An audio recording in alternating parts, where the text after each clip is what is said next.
Welcome back, MTG Joe here. Today we're going to be doing something a little bit different. We got some spoilers for the Historic and Explorer Anthology 6 that are coming out on Thursday the 28th. A card that is coming through to the Historic Anthologies is a boomer favorite Tarmogoyf. 2 mana, X/1+X to the Omega. Basically, Tarmogoyf has long been the kind of poster child for 2 mana creatures, and its power is equal to the number of number of types of cards in all graveyards, and then its toughness is that +1. So an artifact, enchantment, creature, planeswalker, tribal, any kind of sub thing in there kind of gets it bigger in that regard. So this is a long staple in like Jund lists, Temur lists, in more of the extended formats that we see in Magic. So we got that, as well as Temur Battle Rage, which was alluded to, featured, so it's in all the graphics, and Wizards is kind of doing low-key, like we're getting Temur Battle Rage, we are getting Mausoleum Wanderer, we are getting Chalice of the Void, so it's just some cards in there that are coming through. So Temur Battle Rage is often seen as part of a combo kill with Death Shadow.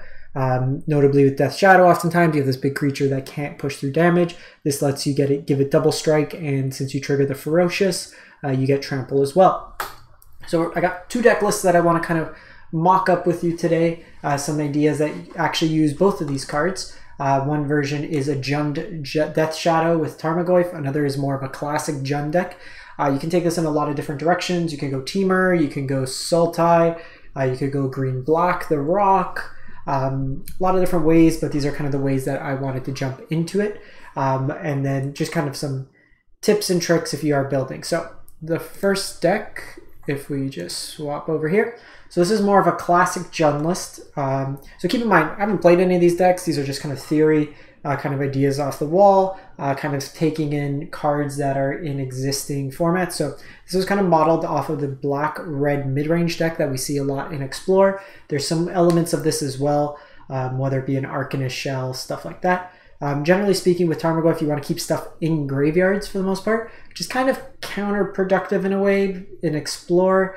Or sorry, in a Historic, because there's a lot of graveyard synergy decks. So you're kind of always building that balance. So the way I'm seeing is, although we have the nerf to Dragon Rage Chandler and Holy Heat, both are still reasonable cards. Dragon Rage Chandler fills our graveyard. It's an evasive threat that can push through some damage as well once we hit Delirium. 1 mana, deal 4 is still a reasonable rate. It's not the deal 6, but still up there. We have Thoughtseize, as well as Fatal Pushes as some more removal in the deck itself. The 2-drop slot, so Fiend Artisan is my placeholder for Tarmogoyf in these kind of shells. So you're seeing Fiend Artisan, that's Tarmogoyf. And then what I was thinking, kind of going more of a mid-range shell with Ob Nixilis in here, really just the kind of grind value. Ob Nixilis is kind of mirroring that Liliana the Veil vibe in terms of forcing your opponent to discard or lose some life.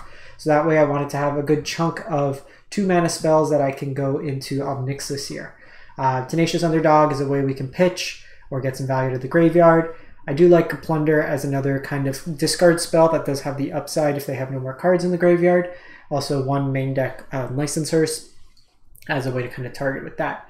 Also playing Fable the Mirror Breaker here.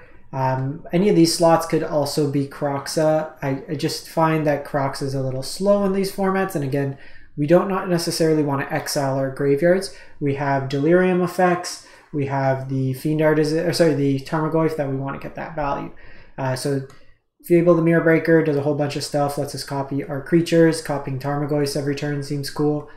Seasoned Pyromancer is a way to refill our hand. So I was doing right now a split between Seasoned Pyromancer and Riveteers Charm. Riveteers Charm can be flexible removal, graveyard hate on your opponent's side, as well as card advantage, which this deck doesn't have huge amounts, but Seasoned Pyromancer could also fill this void. So it's kind of a consideration once we play some games to see which of these 3 drops is better. Kolaghan's Command, just a flexible card, rebuy stuff, discard shatter effect on artifacts. All modes can be relevant.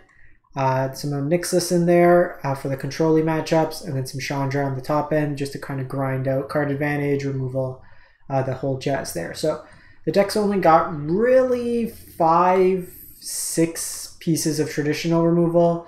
You got the Bloodtithe Harvesters, which can serve as removal. K-Command could be removal, as well as Chandra as well. Mana base, creature lands in Hive and the Den of the Bugbear. Some Castle Lockwains kind of mixed into there. And then just a bunch of good dual lands and the Ziatora's Proving Grounds. Sideboard's really just kind of an idea. Things that I'd want to kind of see. So Mind Spike, just more discard. This is basically just Duress with upside. I had Shadow Sphere in here, as well as Yahini's Expertise, but that should be Kalitas. The thought is here is you bring that in against the aggressive matchups. As a lifelinker, we're getting Kalitas as part of our Explorer expansion. Legion's Ends for any of the Luris kind of style decks, Aura, stuff like that. Molten Impact is just a good removal spell that plays nicely as potentially 2 removal spells in one. Hidasuku versus any of the smaller weenie style decks or anything graveyardy focused, like the blue-white artifacts deck, stuff like that. We got Fry for blue and white decks, Teferi style decks, Outland Liberators versus like Anvil decks, any sort of artifact enchantment decks, Go Blank and Kolaghan's Command versus the more kind of control-y decks that also care about the graveyard. Another Riveteers Charm for the grindier matchups, as well as a Yahini's Expertise. Like I said, I would probably trim Yahini's Expertise and Shadow Sphere now for Kalitas, and this Riveteers Charm could probably be better served as another Planeswalker, whether it be a Chandra 6, a Lulth, Angrath, maybe something in that vein. So there's slots you could kind of tweak around here and there. But the core of the deck is looking to just get everything be like a 2-for-1 value, or just have like big impressive threats that you kind of throw at your opponent. So that was the Jund kind of mid-rangey list. And then we have a Jund Shadow list. So with the Shadow version, I opted to go with a Luris Companion because that card is somehow still legal in this format. And there's going to be a lot of similar elements, but our curve is a lot lower in this particular deck, in part because we do have the Luris.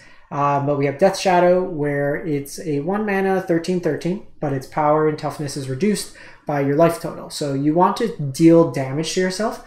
I don't think going the all-in, like, you know, all the lands that you shock for 3 life is the best way to kind of go. You want to kind of balance your life and kind of play with that, and then kind of combo kill.